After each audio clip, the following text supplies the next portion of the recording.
Oh man, what an absolute day it's been so far. The Daily Mail prints some story about all mobile phones being banned in schools. To be honest, and this is something I kind of like mentioned a little bit before, is that why after what happened with that girl in Croydon, they couldn't have done something like, I don't know, or even the Home Secretary could have got involved by saying that anybody even so much as carrying a blade of that description, the sentences should be like at least 6 months in prison for like even carrying a blade like that. But no, let's just literally scapegoat. I mean, seriously. I mean, okay. Now here's the thing. When I was in school, I did have a mobile phone when I was in school. But guess what? I turned it off once I got to school, and I turned it back on again once I left school. That's just called common sense. Because again, I had better priorities than what was going on with my phone when I was in school. That's just sort of how it was. And no, let's just do something like that. And again, got it, but well, I know, but considering it was printed in the Daily Mail, what have you come to expect at this point?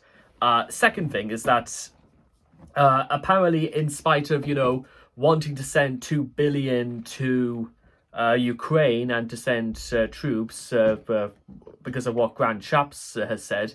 Apparently, now Jeremy Hunt is now going to, crack the whip on those who are work shy and will be facing even bigger, bigger issues with cuts to universal credit, to job seekers allowance. But just again, here's the thing I've always had to always wonder whenever it comes down to stuff like this, is that the way the Daily Express used the word work shy. Work shy. What do you mean work shy? Why don't the Express just tell us what they really think about people unemployed? Lazy ne'er-do-wells who literally couldn't be asked to get a job even if they wanted to. Is that what the Daily Express, or what the Jeremy Hunt or the Daily Express really want to say? Because to be honest, I'm getting a little bit bored about when people just don't say what they truly feel, for better or worse. I think you would get a lot more respect if you just straight up said what you truly felt.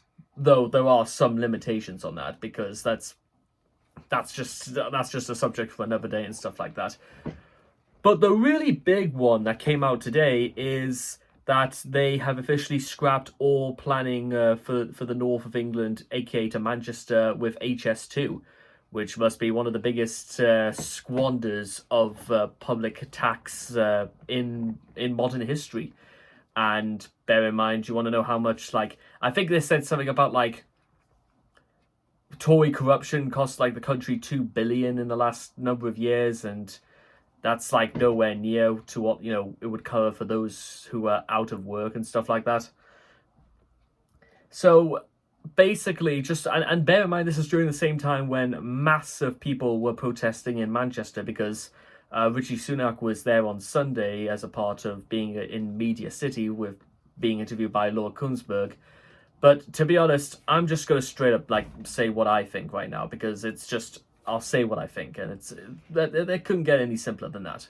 And it is this: we know that a lot of newspapers are going to come out with things that, because we're in the run to election season, a lot of papers are going to just straight up come up with ways in which they want to have people vote for the Tories or vote for Labour and stuff like that. And there is some ideology behind it. However, the problem is that, one, with the whole thing about Hunt cracking the whip on people who are out of work, the first thing I want to ask about that is, Jeremy Hunt is well aware that actually people who are out of work, they can vote as well. And I know how disparaging it must be to the eyes of the right wing when anybody posed the idea of letting 16-year-olds the opportunity to vote. But surprisingly, they've never got much else to say about, those who are out of work. Is the idea of, scapegoating them any less shameful or any less insulting or disparaging than the idea of, wanting to let 16-year-olds get the vote? Because bear in mind, I was 16 once in my life, and I was under that same sort of microscopism where people would literally they would associate me more on age as opposed to literally anything else. And it's terrible when you're sort of like reduced to being a statistic, a number, something that you were just meant to say, because he is A, B, or C, we will treat him as though he were A, B, or C. It's a vicious cycle, ladies and gentlemen. And then we get on to the news about, HS2. I can honestly, not for any one reason in my mind, possibly think that actually for any one reason this is game changing. This is because to be honest, do you think anybody from Birmingham or Manchester will ever want to vote Tory ever again after this? And bear in mind, those are two very, very big cities, and you don't really want to lose big cities when you ever come to an election, or even how South Blackpool could be thrown into the midst of a by-election, and something about an MP would have to face suspension. So that could be another seat immediately lost to the Tories. And again, it's another town in the north of England. You don't want to, guys. It's bad enough to lose like one place, but it has a very retrospective effect, because you lose one, you could lose a lot more than just that. You could lose Sunderland, Tyne and Weir could turn red before we know it. Durham could turn red. Towton isn't really like, it's south of Durham and stuff like that. But anyways, Coventry could be turning red. The whole of the northwest, basically. We could throw Liverpool. We could throw Everton. We could throw the whole of the Wirral basically could be thrown red. Everything from Kingston upon Hull, Burnley, Sheffield, Yorkshire, Leeds, Burnley. But you could literally lose the entirety of the north of England instantaneously. And then, of course, you run the trick about what happens in the south of England. Swindon and Bristol, for example, they only just turned red a number of months ago, and they were a very safe Conservative seat for nearly 25 years, and have recently just turned red. You could lose Exeter, you could lose Cornwall, you could lose basically lose. I'm thinking also as well, Hertfordshire, Herefordshire, Gloucestershire. You could basically, you would have to do some. The only way, like I'd imagine Sunak could even stay safe with any of those places, is that, well, that's the other big thing. How on earth do you come back from any of this?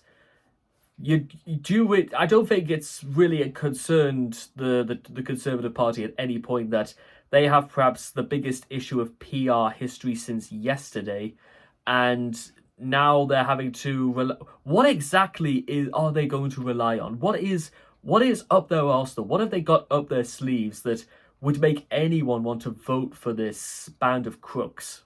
What is that? What redeeming qualities are there about this government that people want to vote for them? Is it the generosity? Is it their level of understanding? Is it their Christian sense of charity? Bearing in mind Rishi Sunak this last Christmas asked a homeless man what his business was. Yes, don't think I've forgotten about that.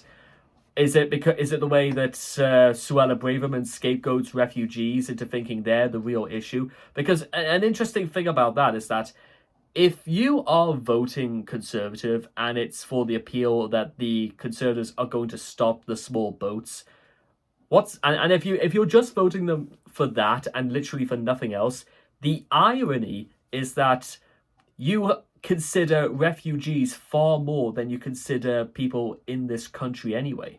So the irony is that you think so highly of refugees that you're willing to only vote for a political party for only one reason at the expense of, let's say, every single one else who lives in this country.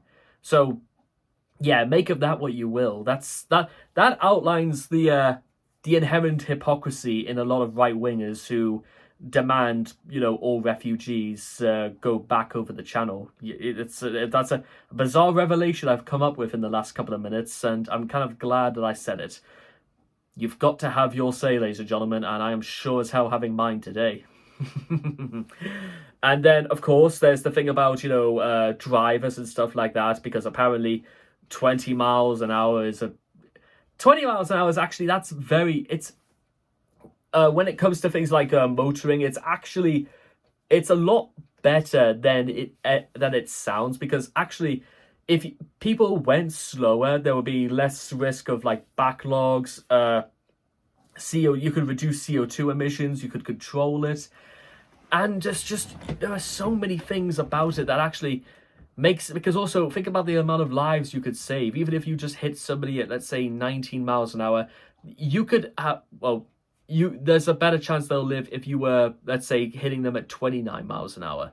I'm not saying tested for any which reason, but you get the idea. There's a better way of like saving people's lives, and then again, it should also come down to the competency of the person behind the wheel, and whether or not the person who is crossing the street or has any modicum of common sense whatsoever to understand, that it's a road. It's not just a place to like lie in. You know what I mean? And I've seen many, many people who've like drive completely irresponsibly, and B, who were just half drunk staggering across the road, like complete leave of their senses and stuff like that. And I still went slow because I'd much rather let them get across or just get out of the way before even going a single mile an hour faster. Again, this just comes down to very basic forms of common sense. And normally I would like to use the word common sense because it has a very disparaging and a very, very condescending tone to it. But what I mean by it is that just think about what you're doing. And maybe that's just the better way of doing it. Just think about what you're doing. And when it comes to this government, and when the issues are going to stack higher and higher, don't get me wrong, ladies and gentlemen, crumbling schools, crumbling prisons, thousands of people on strike from the NHS, or the increase in privatization, sewerage, problems with policing in this country. Then there's also, you've got like issues about just where the magic money tree is coming from. If we could find 2 billion to send to Ukraine, you know what? There's an actual war going on in Europe right now. There is no reason whatsoever for the Tories to start another. Oh yes. And again, it begs the question, and I'm sure there's a lot more issues I missed on this, but I just want to end this video by asking the question, why would you even vote for them? And it's the big thing that you may have heard me say this for the last 2 years, but it bears repeating once again. If the general feeling of the moment, as of right now, is not to be pro-Labour, but to be anti-Tory, at what point are we going to say, then what are we going to be pro for? Because you can't just vote in for a new government just because they're not like the previous one. That's not going to cut the mustard. And I'm pretty sure, again, as a Labour Party member, I understand this absolutely perfectly. And again, it's the sort of thing I think that the higher-ups like Keir Starmer and Rachel Reeves and Rayner, they will all understand this. You can't just vote in a bunch of new people just because they are the only options. There's got to be better options, or there's got to be better things that Labour could actually, introduce that are not only more appealing, but Labour's like public image generally could be improved. And I think that Labour has some pretty significant issues with PR as well, don't get me wrong. And again, I follow this. I've had a very special interest in things like public relations and human resource management and stuff like that. But there's got to be a better way of doing it. And I'm sorry, again, if there's anybody out there who supports Mr. Sunak and all the rest of them, and bear in mind, Jacob Rees-Mogg recently got knighted. It's basically just to give himself a pat on the back more than anything, because can you think of anything he's thoroughly contributed to this country that has improved or changed anybody's lives apart from him or those immediately around him? No? Okay, case closed. So yeah, like I said, if you generally do vote Tory and you support Rishi Sunak, well, I guess I'm sorry, because to be honest, it's not my job to tell people what to do or to just. My job is just to highlight what's been going on and trying to work out why or for what reason. Now, to be honest, I think the majority of us can maybe agree on the idea that it's mostly just about money, because it's not about, image or making yourself look good. I don't think like I've ever seen one in iota that in the last couple of like months if Mrs. Sunak has looked anything except ridiculous. He doesn't look as ridiculous as Boris Johnson, yes, but I'll level with you. The longer we go into this, I think Sunak is actually worse than Liz Truss, because at least Liz Truss did not last long, but the havoc she and likes of Kwasi Kwarteng and Therese Coffey, the havoc they left is like undeniable. But the everlasting effects of what's going on right now, you can't turn away from it. So, again, if you vote Tory, well, you're gonna have a very hard time trying to explain to me about what their appeal is, what their image is, or if they're going to send me down some people about they want to give me lessons in grace and decorum, and I'll just tell them that their prime minister has about as much grace and decorum as a reversing dump truck without any tires on. Thank you so much, and get off my property. And I'll catch you guys again later.